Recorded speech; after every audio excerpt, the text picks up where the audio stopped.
Welcome to English Baba channel. साना सना हाथ जोड़ी के क्वेश्चन आंसर करेंगे, तो जल्दी से वीडियो को लाइक कर दो। आई होप आपने वीडियो लाइक कर दिया है और चैनल को सब्सक्राइब कर दिया है। झिलमिलाते सितारों की रोशनी में नहाया गंतोक लेखिका को किस तरह सम्मोहित कर रहा था। चिल्ड्रन, यहाँ पे गंतोक उस जगह का नाम है जहाँ पे लेखिका गई थी। लेखिका मतलब ऑथर है और सम्मोहित का मतलब है वो उन्हें किस तरह से अट्रैक्ट कर रहा था। तो पूरा जो आंसर है वो हम क्वेश्चन से ही निकालेंगे। झिलमिलाते सितारों की रोशनी में नहाया गंतोक लेखिका को इस हद तक सम्मोहित कर रहा था कि उसे ऐसा लगा किसी ने उस पर जादू कर दिया हो। मतलब वहां की जो ग्रीनरी है, वहां की जो पीस है, उसे देख के वो बहुत ज्यादा अट्रैक्ट हो रही थी। उसे सब कुछ ठहरा हुआ लग रहा था। गंतोक को मेहनतकश बादशाहों का शहर क्यों कहा गया है। मेहनतकश मतलब होता है जो लोग मेहनत करते हैं, हार्डवर्क करते हैं। पर्वतीय स्थल पर जीवन जीना आसान नहीं है, लेकिन गंतोक के मेहनती लोगों ने अपनी दिन रात की मेहनत से इस जगह को और सुंदर और रहने योग्य बना दिया है। चिल्ड्रन, हम लोग रहते हैं प्लेन एरिया पे, लेकिन आपको पता है जब आप माउंटेन एरिया पे जाते हो, ना तो वहाँ खेती करना आसान है, ना वहाँ रहना आसान है, ना खाना बनाना आसान है। तो वहाँ के जो मेहनतकश लोग हैं, यानी कि जो हार्ड वर्किंग लोग हैं, उन्होंने उसे और सुंदर और रहने योग्य बना दिया है। इसलिए गंतोक को मेहनतकश बादशाहों का शहर कहा गया है। कभी श्वेत तो कभी रंगीन पताकाओं का फहराना किन अलग अलग अवसरों की ओर संकेत करता है। चिल्ड्रन, श्वेत का मतलब होता है वाइट और रंगीन तो आप जानते हो कलरफुल। तो बौद्ध धर्म के लोग अलग अलग पताकाएं फहराते हैं। पताकाएं मतलब एक झंडा टाइप, है ना, छोटे छोटे। जब शोक का टाइम यानी दुख का टाइम आता है, दुख के समय जब किसी की मौत होती है, दुख के समय सफेद पताकाएं फहराई जाती हैं। और शुभ कार्य के शुरुआत में या शुभ कार्य करते टाइम रंगीन पताकाएं फहराई जाती हैं। जितेन नार्गे ने लेखिका को सिक्किम में प्रकृति, वहां की भौगोलिक स्थिति एवं जनजीवन के बारे में क्या महत्वपूर्ण जानकारी दी, लिखिए। तो जितेन नार्गे ने लेखिका को ये पूरा हमने वहीं से उतार दिया, निम्नलिखित जानकारियां दी। क्या क्या? जितेन ने बताया कि पहाड़ी इलाका होने के कारण वहां के रास्ते दुर्गम थे। तो आपको पता ही है चिल्ड्रन, पहाड़ी इलाके में कैसे गोल गोल घुमावदार, है ना, इस तरह के रास्ते होते हैं। बच्चों की जिंदगी कठिनाई से भरी हुई थी। स्कूल से आने के बाद भी बच्चों को लकड़ियां लाने में, अपने मवेशी यानी जानवरों को चराने में अपने परिवार की मदद करते थे। अब हमारे यहाँ के बच्चे, हम और आप क्या करते हैं, स्कूल से आने के बाद, ट्यूशन से आने के बाद खेलते हैं। लेकिन यहाँ के बच्चों का जीवन थोड़ा कठिन है। उनको, क्योंकि वहाँ पे गैस वगैरह तो है नहीं, एलपीजी गैस के आपने लाइटर जलाया और गैस जल गई, लकड़ियां लानी पड़ती हैं, जानवरों को चराने जाना पड़ता है। जितेन ने लेखिका को यह भी बताया कि कटाऊ में जाकर उसको ताजा बर्फ देखने को मिलेगी। अब यहाँ कटाऊ क्या है? कटाऊ उस जगह का नाम है जहां पे लेखिका जा रही थी, क्योंकि उसको बर्फ देखने का मन था। लॉन्ग स्टॉक में घूमते हुए चक्र को देखकर लेखिका को पूरे भारत की आत्मा एक सी क्यों दिखाई दी। तो चिल्ड्रन, यहाँ पे आगे बढ़ने से पहले मैं आपको बता दूं, अगर आपने भारत का झंडा भी देखा होगा तो झंडे के बीच में भी एक अशोक चक्र होता है, ठीक है, जो हम हिंदुस्तानी होने का हमें मतलब बोध कराता है।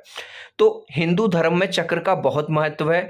ऐसा ही कुछ लेखिका को बौद्ध धर्म में भी देखने को मिला, ठीक है।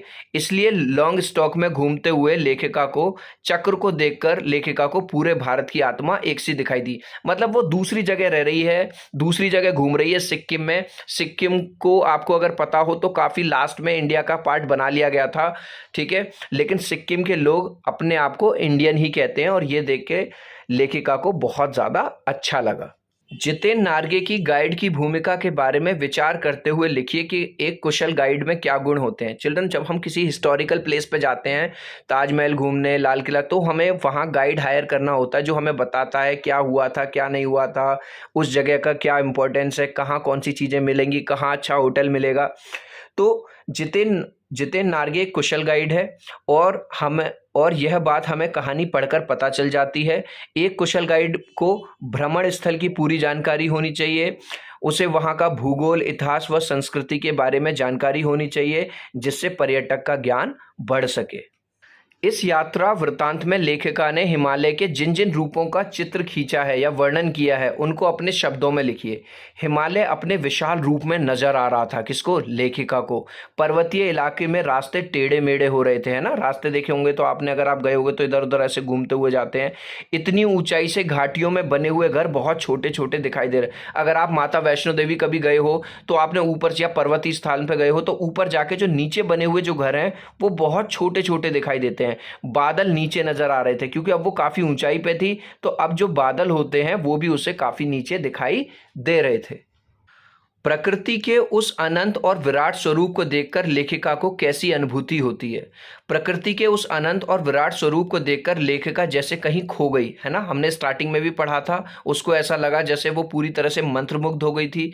वो उस पल को पूरी तरह से जीना चाहती थी। प्रकृति के उस सौंदर्य को वो अपने रोम रोम में बसाना चाहती थी। प्राकृतिक सौंदर्य के अलौकिक आनंद में डूबी लेखिका को कौन कौन से दृश्य झकझोर गए? अब यहाँ पे झकझोरने का मतलब है कौन सी चीज उसने ऐसी देखी जिससे वो उससे थोड़ी दुखी हुई।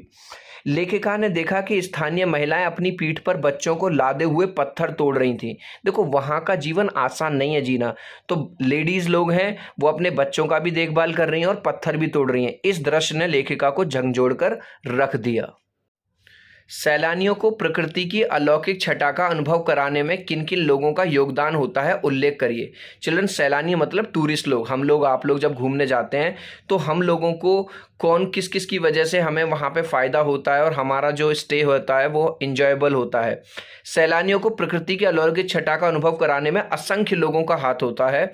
गाइड, एक तो जो गाइड है वो हमारी हेल्प करता है। ट्रैवल एजेंसी जैसे मेक माई ट्रिप, है ना, यात्रा.com, इनके थ्रू हम ये सबसे आगे दिखती हैं। लेकिन इसके पीछे हजारों लोगों की मेहनत होती है जो कि दिन रात मजदूरी करके सड़क बनाते हैं। चिल्ड्रन, अब आप ये देखो यार, जो पर्वत हैं ऐसे ऊबड़ खाबड़ नीचे, फिर भी वहाँ पे सड़कें बनाना कोई मजाक बात थोड़ी है।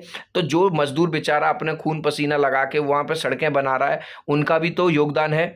कुछ जो होटल चला रहे हैं यहाँ पे ताकि आपको कोई दिक्कत ना हो, आप जो भी रात को 12 बजे दाल मखनी मांग रहे हो वो आपके लिए आ रहा है, ठीक है।